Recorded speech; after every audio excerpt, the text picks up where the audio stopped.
Hola, somos Demis y Aline y vamos a seguir hablando de lo que nos interesa, que es de momento la historia del adventismo.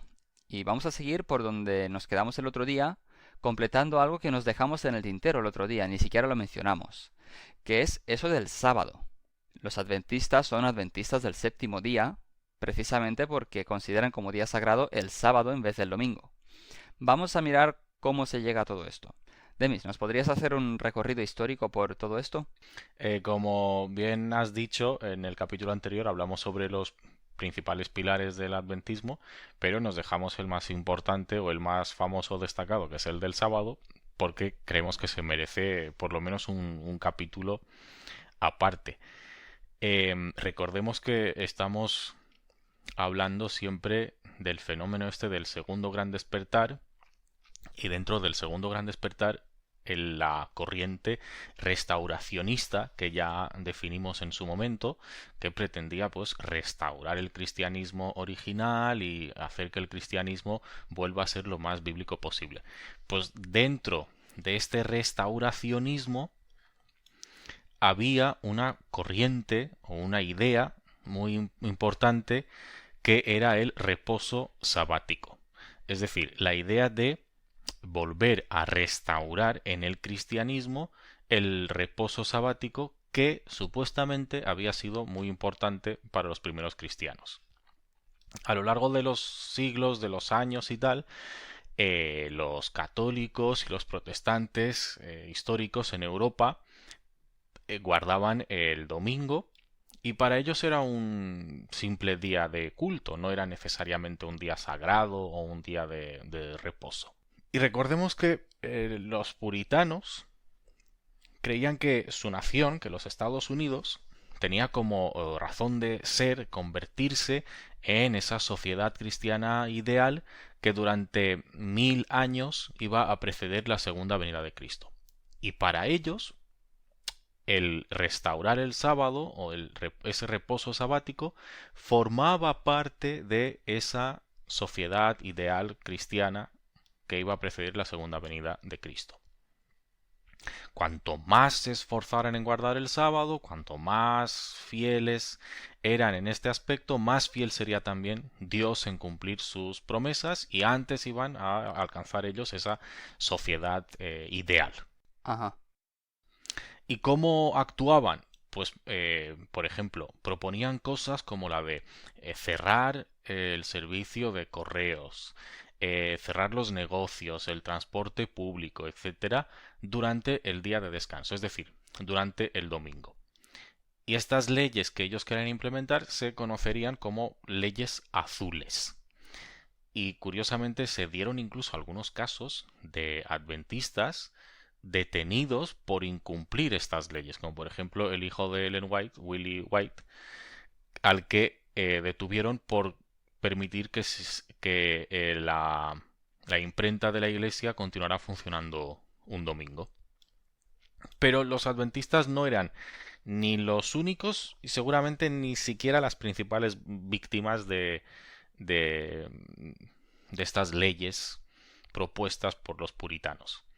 Los demás protestantes y los demás católicos también se veían afectados, porque ellos guardaban lo que los puritanos llamaban domingo continental.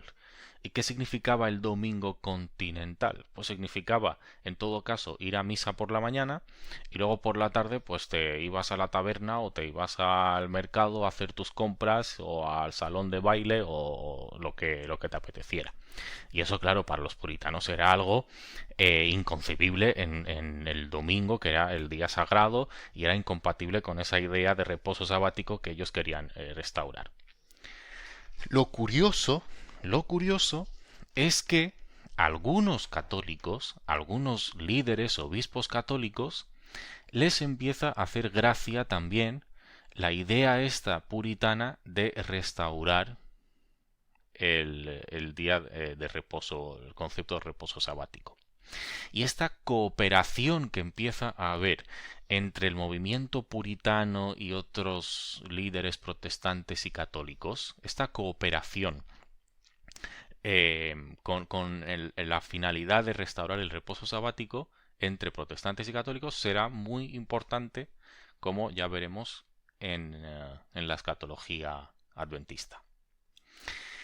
Hay una denominación muy curiosa que es la primera en ofrecer una alternativa o en reaccionar a este movimiento puritano, y son los bautistas del séptimo día.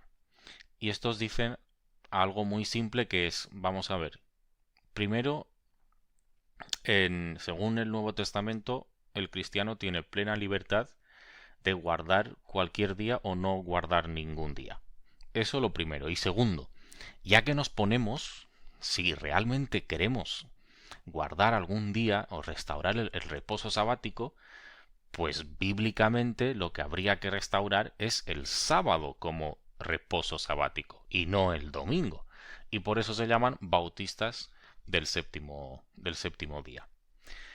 Y a partir de aquí es a partir de donde los adventistas también toman esta idea del sábado.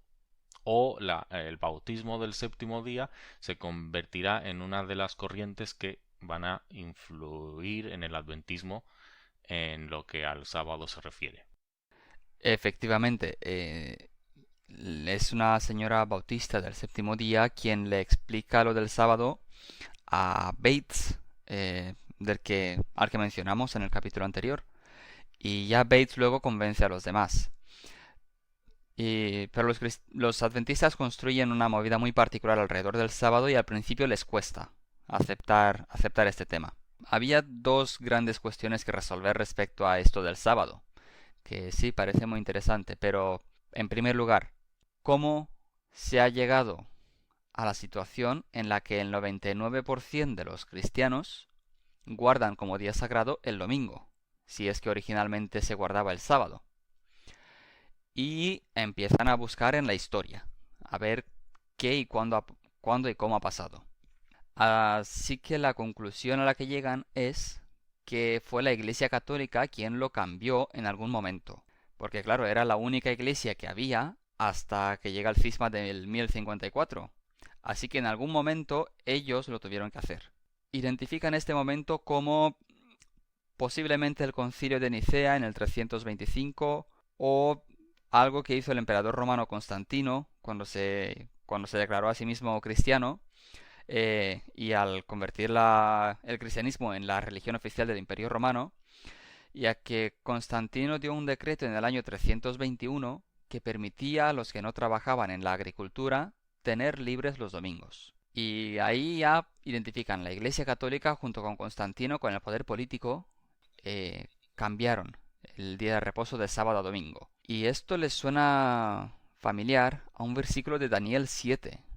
En Daniel 7 hay 4 bestias que Daniel ve en una visión, una después de otra. Cada una de ellas es un imperio que ocurrirá uno después de otro, que tendrán dominio sobre la tierra o lo que sea.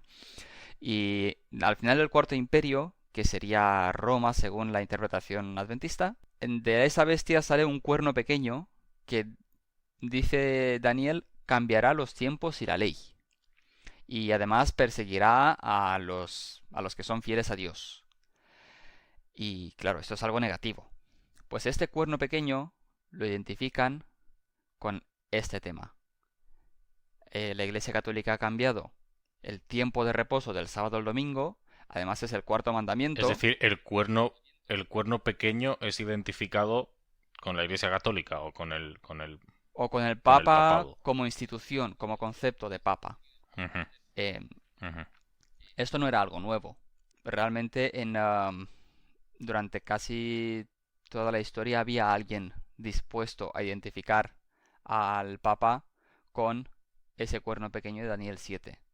Si vamos un poco Ujú, atrás, ujú, ujú. antes de los adventistas, vamos a ir por el Sobre todo a partir del movimiento protestante, esa idea empieza a ser bastante bastante común, sí. común.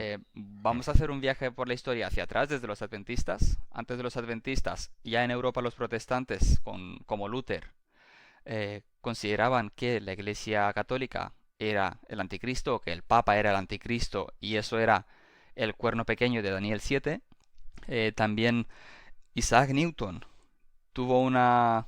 Aparte del tema gravedad y física y esas cosas, sí, Tenía otras inquietudes el hombre, sí, ¿no? otras inquietudes que para él eran más importantes todavía, que eran teológicas. Y él hizo, aparte de un tratado contra la Trinidad, que no publicó nunca sabiamente para no acabar mal, también hizo una interpretación de Daniel y Apocalipsis en la que identificaba al cuerno pequeño como el Papa.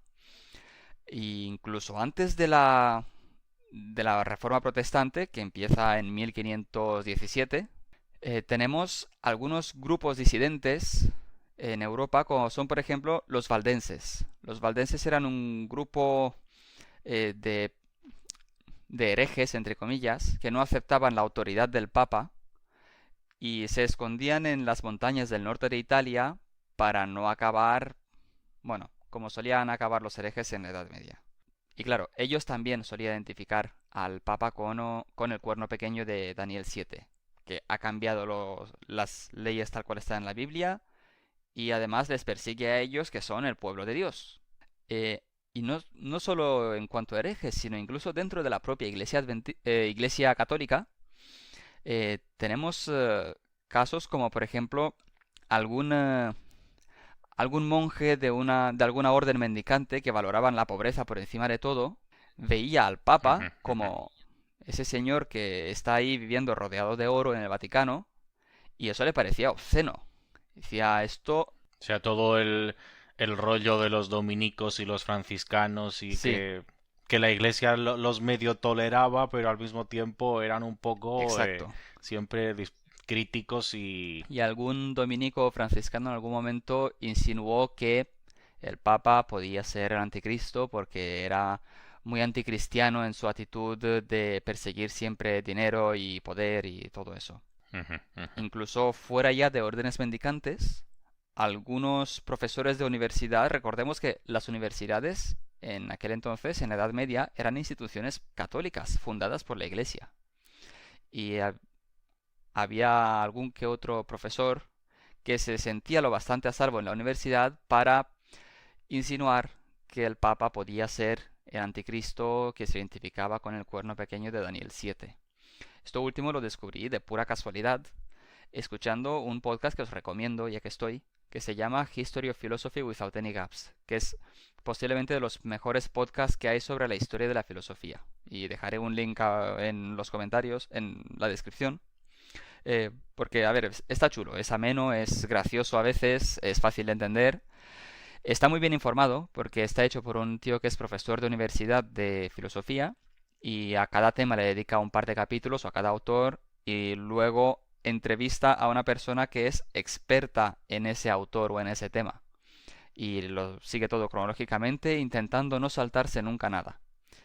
Y en la Edad Media, desgraciadamente tiene muchísimos episodios y no consigo encontrar en qué episodio, pero hay un momento en el que menciona a un profesor de universidad, si no recuerdo mal, de París, que insinuó incluso eso, que el Papa podía ser el cuerno pequeño de Daniel 7. Así que esa idea tiene mucho recorrido en la historia.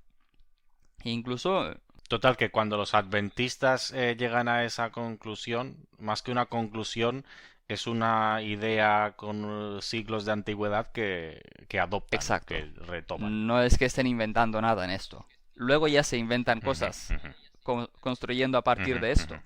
Pero en este detalle, Innovan, vamos a llamarlo innovar. sí, es una innovación. Por lo menos en su contexto era una gran innovación lo que ellos propusieron a partir de esto. Y un pequeño paréntesis que me gustaría hacer es que incluso fuera del mundo cristiano, esta idea también estaba presente. Durante la Edad Media, cuando aparece la religión del Islam, los musulmanes también incorporan sus propias profecías apocalípticas sobre el fin del mundo, con sus propias interpretaciones, donde figuran como malos Ujú, Roma y el Papa. Recordemos que en el ujú, momento de ujú. nacimiento del Islam, sus grandes dos enemigos eran el Imperio Persa y el Imperio Bizantino, que se hacía llamar a sí mismo el Imperio Romano de Oriente. Por tanto, Ujú, Roma ujú. era el malo de la película en los escenarios apocalípticos.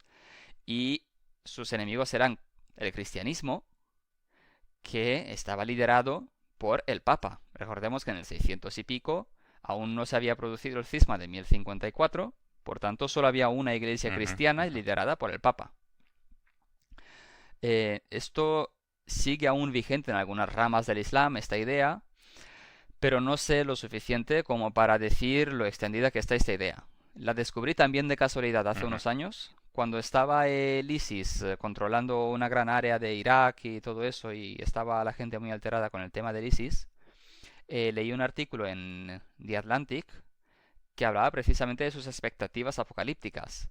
Y tenían un escenario en el Sí, que ellos esperaban que ocurriera, en el que habían transfigurado, echándole una pizca de imaginación, habían convertido al Imperio Romano en los Estados Unidos. qué casualidad. Sí, los Estados Unidos se están convirtiendo un poco en el malo de la película para todo el mundo. No sé, tienen algún problema de imagen. Pero bueno, eso es otra movida. Eh, y bueno, esto lo miran, dicen, sí, efectivamente, el cuarto mandamiento de la Biblia dice que hay que guardar el sábado, y lo dice explícitamente, es sábado.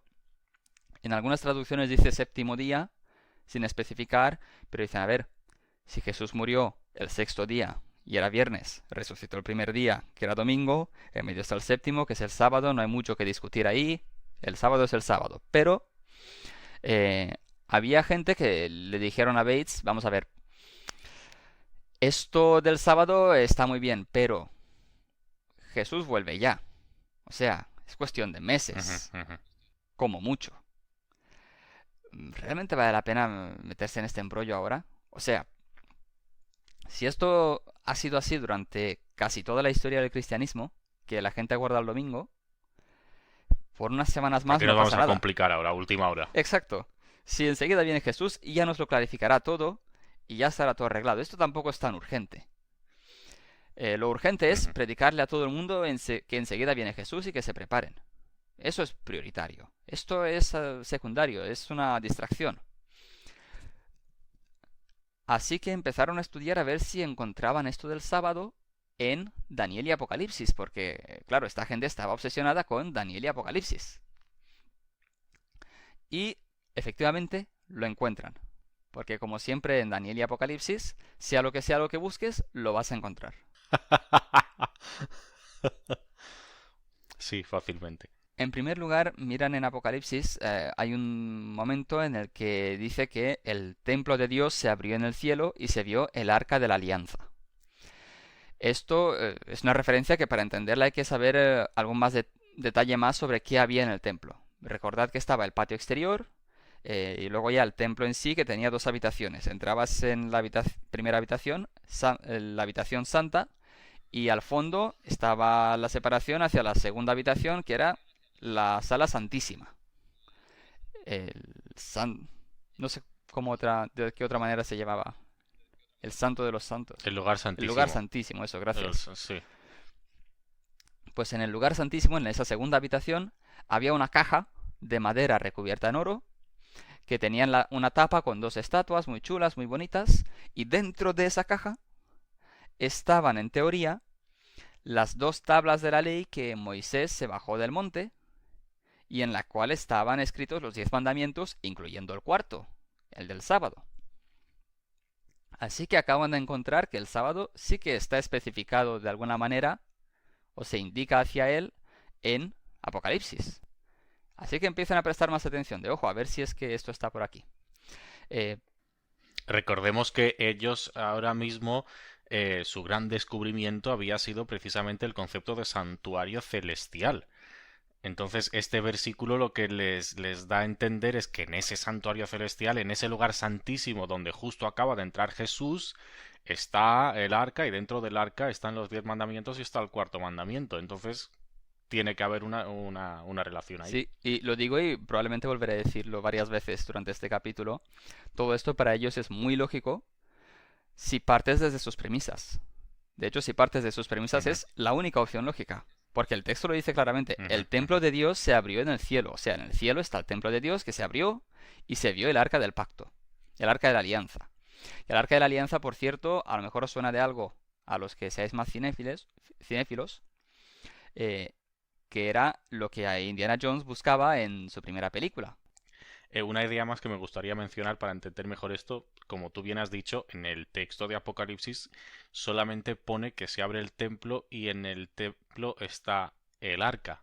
Ujú. No dice que dentro del arca estén los 10 mandamientos, pero ellos parten de la idea esa del Antiguo Testamento en la que supuestamente Dios le muestra a Moisés el santuario celestial y le manda a construir uno como una especie de copia en la tierra. Entonces, si en el de la tierra estaban los 10 mandamientos en el arca, en el del cielo, lógicamente, o según ellos por lo menos, lógicamente también tienen que estar, aunque el texto no lo mencione explícitamente. Cierto. Y bueno, recordemos que su aportación estrella hasta ahora fue el tema del santuario, relacionándolo con el juicio final. Exacto. Eh, en su imagen del mundo hay un juicio que tiene lugar ahora mismo en el cielo, que empieza en 1844 cuando Jesús entra en la sala santísima para juzgar al mundo antes de volver. Y ese juicio se tiene que hacer según alguna ley, ¿verdad? Muy obvio. ¿Y qué otra ley puede ser si no es justamente la que se guardaba en el templo, justamente en esa habitación? Da la casualidad. Como el sábado es parte de esa ley, es importante para el juicio que está ocurriendo en el cielo ahora mismo, justo antes de que Jesús vuelva. Están siendo lógicos y rigurosos. Y claro, si la Biblia dice que cuando Jesús vuelve separa a los buenos de los malos directamente, eso es porque sabe de antemano quién es bueno y quién no. Lo tendrá que haber juzgado o decidido en algún momento anterior. De ahí que ocurre ese juicio en el cielo inmediatamente antes del fin del mundo. Como decía, si tú partes desde esas premisas, sus conclusiones son las únicas conclusiones lógicas y posibles. ¿Qué más se encuentran? Pues aparte del Arca de la Alianza, lo ven como parte de la ley que el cuerno pequeño intenta cambiar, y lo ven en Apocalipsis 14, donde si recordáis, hay 3 ángeles que llevan un mensaje para la humanidad. Y sea cual sea la interpretación que uno haga del Apocalipsis, parece muy obvio que son 3 ángeles que de parte de Dios transmiten un mensaje importante para la humanidad, sea lo que signifique ese mensaje. El primero decía que ha llegado la hora del juicio y que todos adoren a Dios que ha hecho el cielo, la tierra y los ríos. Esto es lo que los adventistas habían interpretado como el mensaje de Miller, que anunciaba que inmediatamente va a llegar la hora del juicio final y el final de la historia. Y esto seguía vigente. Miller había anunciado que llega el juicio final, y en 1844 no llegó Jesús físicamente a la tierra, pero empezó el juicio final en el cielo. Para ellos esto seguía siendo vigente, seguía siendo válido. El segundo mensaje, que también lo hemos mencionado, llama a los buenos a salir de Babilonia, que ha caído. Y esto lo interpretan como que las demás iglesias protestantes han caído moralmente al oponerse al mensaje de Miller. En apostasía. Exacto, han apostasiado al oponerse al mensaje de Miller, a la llegada de la Jerusalén celestial y al echar a los seguidores de Miller de sus iglesias. Y falta el tercero, del que no me suena que hubieran dado ninguna explicación hasta este momento. Exacto, los mileritas los mileritas se identificaban básicamente con los dos primeros ángeles. Efectivamente. Y en el tercero, es que es más chungo también. El tercero es más chungo. Habla de... Claro, es que tú piénsalo, habla de una marca de la bestia y de quien haya recibido esa marca y haya adorado a la bestia va a sufrir mucho.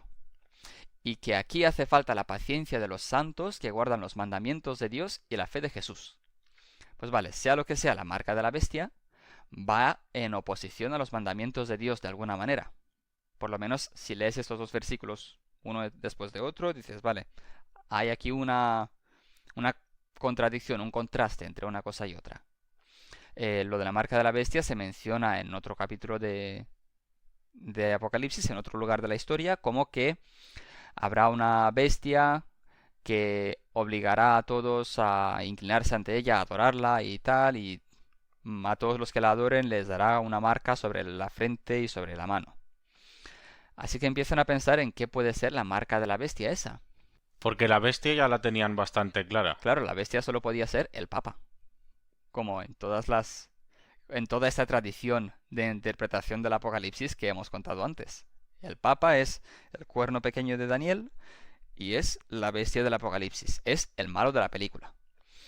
Y claro, empiezan a darle vueltas a todo esto. Y dicen, a ver, el primer ángel menciona la creación del cielo, la tierra y los ríos.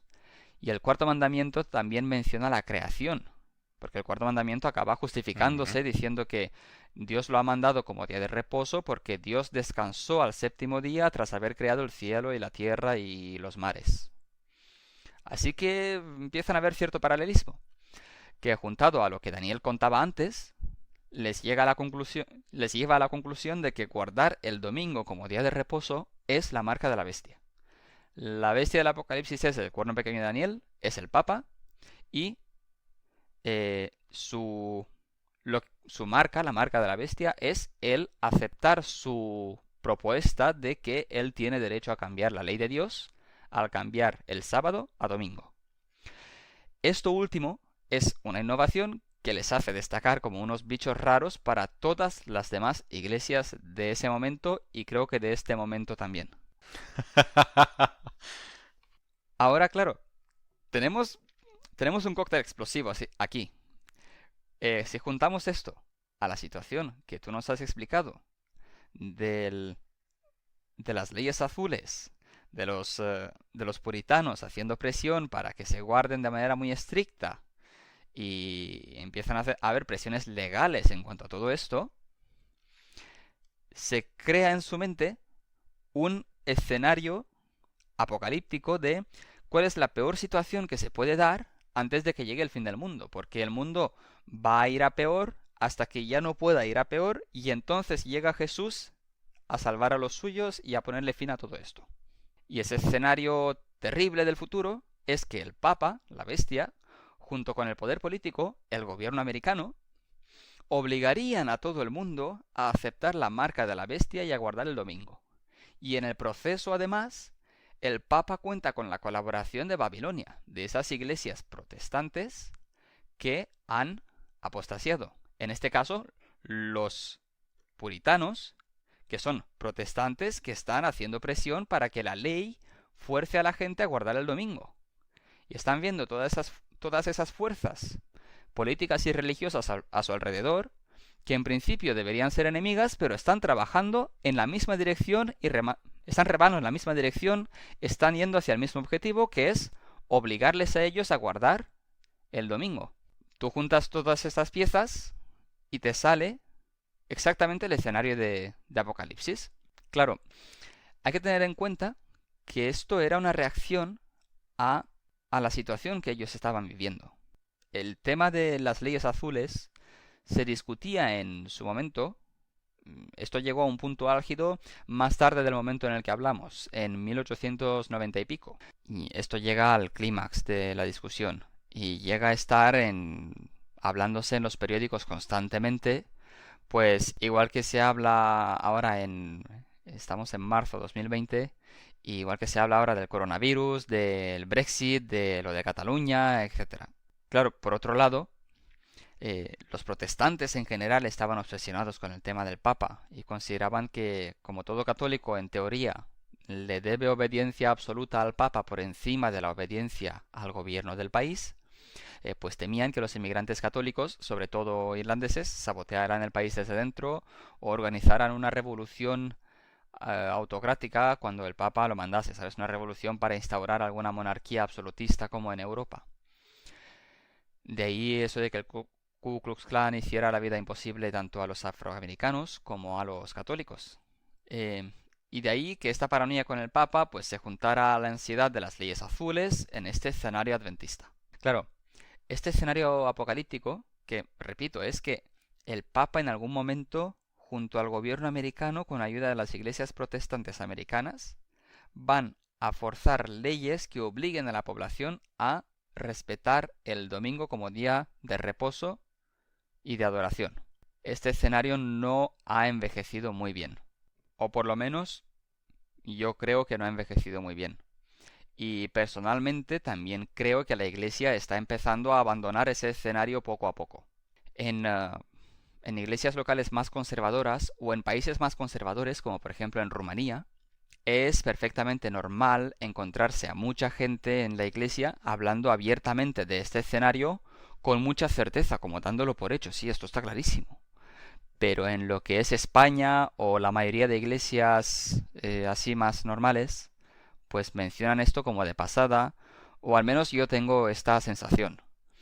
Eh, o a lo mejor se hace alusión a ello sin ser muy explícito, porque creo que se dan cuenta de dos cosas. La primera cosa es que este escenario no es realista de ninguna manera en el mundo real y claro, se ha llegado a la situación de esto empezó creyendo en este escenario por culpa de lo que uno estaba leyendo en el periódico y ahora la situación es que uno cree en este escenario, se lo cree, a pesar de lo que uno lee en el periódico, porque las prioridades del mundo son otras completamente distintas. Y la segunda es que la iglesia, pues como toda iglesia, intenta encontrar nuevos adeptos, nuevos fieles, predicar su mensaje al mundo. Y han aprendido que soltar esto de primeras a alguien que no ha crecido en la iglesia escuchando esto como algo, entre comillas, normal durante toda su vida, pues es casi una garantía de que la persona que lo escucha te cierre la puerta en las narices y no vuelva a pisar tu iglesia. Yo personalmente incluso conozco a gente de mi edad que ha crecido en la iglesia adventista durante toda su vida y que es una persona, la persona que tengo en mente es muy conservadora, muy devota, mucho más que yo por lo menos, y que no tenía ni idea de que la iglesia... No es difícil ser mucho más conservador que tú. sí, bueno, pero que esta persona no tenía ni idea de que la iglesia adventista tiene este escenario apocalíptico. Y eso es lo que me lleva a pensar que en un par de décadas, cuando esta persona sea la generación de los padres o abuelos, pues esta, esta idea habrá muerto en un par de décadas y se habrá abandonado, igual que se abandonó en su día el antitrinitarianismo de James White. Creo que va por el mismo camino. O lo de la puerta cerrada y todo eso. También, o lo de la puerta cerrada, son ideas que mueren simplemente por falta de atención. A la gente ya no le convence, se dan cuenta de que no funcionan y dejan de hablar de ellas y al final desaparecen. Cosa que considero buena, francamente. Creo que es una idea que se ha quedado desfasada. En su momento estuvo bien porque gracias a esta idea el adventismo desde sus inicios se colocó siempre de parte de la separación entre iglesia y Estado y se opuso a todo intento de forzar cualquier tipo de cuestión religiosa mediante leyes del Estado, lo cual era un progreso en su momento y lo sigue siendo. Un progreso que tenemos que seguir defendiendo siempre.